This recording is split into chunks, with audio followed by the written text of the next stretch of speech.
resentment is there's a bunch of people out there that have these lives that are deeply unsatisfying, because I think somehow or another, through momentum and just through just things falling into place the way they are, and people trying to fit their lives around the way these pieces have fallen into place, there are so many people that are working all day long doing something that is deeply unsatisfying and almost painful to them. Yes. If you make furniture for a living, and you feel a great satisfaction out of that, and you sell that furniture, look, man, making furniture feels good. If you can do that, you could cut those corners perfectly and sand everything down nice and stain it, and then it's done, and you get the satisfaction, and you sell it to someone, and that pays your bills.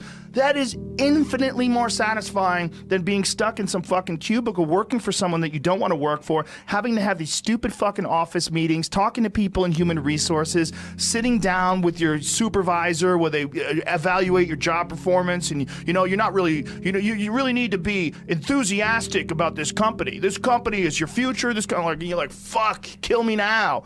There's a lot of people out there that would way rather do something else, and I hope they understand that they can. Everybody's got these stupid barriers they put in their own head. You got to resist those goddamn things, because they don't do you any good, and they certainly define the potential for your future in a negative way that's not self-serving, and it's not even real. You put this artificial ceiling on the potential for what you're doing. If you hit a wall, okay, that just means you need to regroup and rethink. It doesn't mean that wall's there, especially when it comes to something like social media or like a podcast, something where you like it less, fix that. Figure out a way to do it. You can do that. And this idea that there's no way to get past the starting block today is just ludicrous. It's crazy. And it's just this poor thinking. And people that are trapped in bad situations, one of the problems is you feel like this is your future. You feel like you're fucked and you can't get out of that. There's no hope. There's no light at the end of the tunnel. There's no rainbow.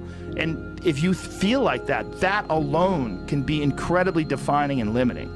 But if you look at yourself objectively and say, okay, I kind of am fucked here. I'm in credit card debt. I'm working in a shitty job. I don't like what I'm doing, but I have some ideas. I need to feed those fucking ideas. I need to feed them and water them, and I need to set aside a certain amount of time every day to just try to make those things happen. You can do that. Wondering why other people's success, or wondering why other people are successful, is the refuge of losers. Wondering why other people are successful.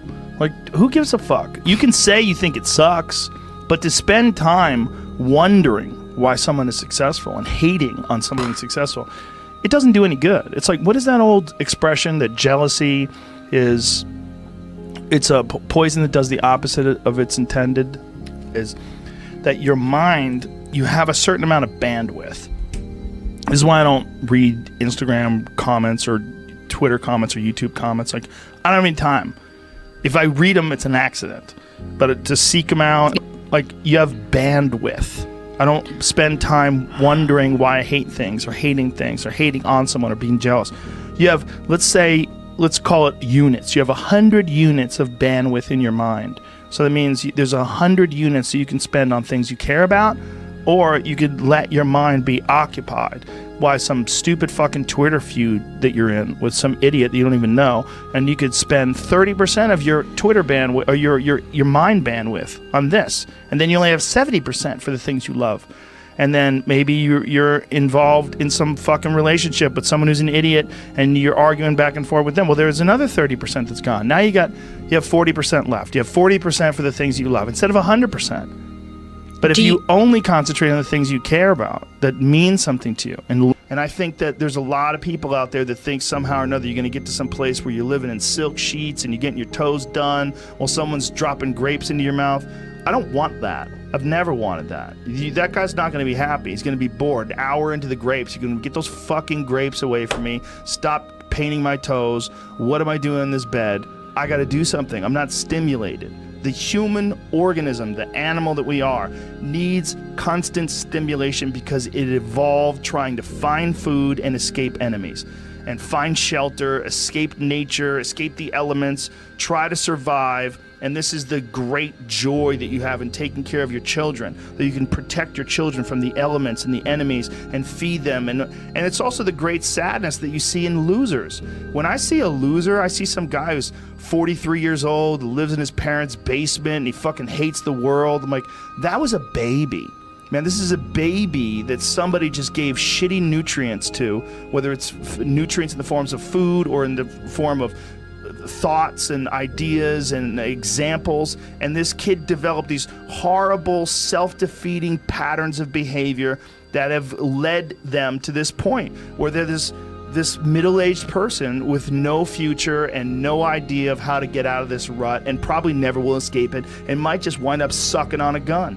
You know, I mean, this is the world that we live in today. And I think part of that world is because we have been fed this line of horseshit that you're supposed to seek comfort. And I don't think you are.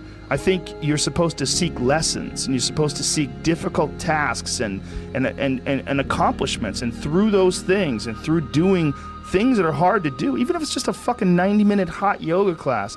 I do a 90-minute yoga class, man. Those last 20 minutes, I do not want to be there, man. And I definitely don't want to give 100%. And I can cheat. I can kind of half-ass it. I can. But if I don't, and I get through it, when that time is up and the lady says namaste and everybody gets up, I'm like, fuck, man, I made it. You know, I lost 15 pounds. My fucking yoga mat is drenched to the point where I could literally wring it out and fill a jug up with water. But through that struggle, I will now have a better day, and I better fucking do it again tomorrow or do something else, because if I just think, well, tomorrow I'm just going to coast and eat Twinkies and watch TV. Oh, hello, sadness, my old friend. Hello, depression. Because when you're not doing anything, you feel like shit. And that's just a part of being a human being. And we can pretend that we're something other than what we really are. And we can pretend, nah, me, man, I'm just cool, just chilling, doing nothing. Bullshit. You're a fucking human. You're a human being. You evolved from the fucking hundreds of thousands of years of hunters and gatherers and people that were struggling. Those human reward systems are carved deeply into your DNA. And if you don't respect that, if you don't respect the mechanism of happiness and fulfillment and what you really need to do in order to feel satisfied in life, camaraderie, love, family, friendship, struggle, testing yourself, learning, all those things are imperative. They're all a giant part of being a person. Concentrating on people that suck or being jealous about people that are doing well does me zero good. But instead, if someone does well, I can be inspired and I can get fired up by it. I mean, I figured this out in my early 20s. I was like, okay, this is I have a poor way of looking at it, because it's a martial arts thing. Because in martial arts, like, you can't be jealous of someone else's ability. You have to realize you might have to fight them someday. So by realizing that they're really good, you're forced to be objective about it. And you have to go to work. Like, you have to go, fuck, that guy's better than me. I got to get better. And you have to go to work. Right. There's no positive benefit in underestimating someone. Underestimating someone will get you fucking killed. Like, literally. You're gonna get. But this is something I've cultivated for a long time and avoided things that make me unhappy and figured out what those things are and been very rigid about eliminating them from my life. And one of the big ones is eliminating interactions with people that are negative. That is gigantic. And because I've realized that I'm not really as independent as I used to like to think I was. I used to like to think that my thought process was independent and that I don't give a fuck what anybody thinks. That's nonsense. People say that because they absolutely care what people think and it bothers them. So they say, I don't give a fuck. But that I don't give a fuck stuff is almost entirely nonsense. You do care. And you care in both ways. You care if people are critical of you, care if people are positive of you, but you also care if people are living positive lives and they're motivating you.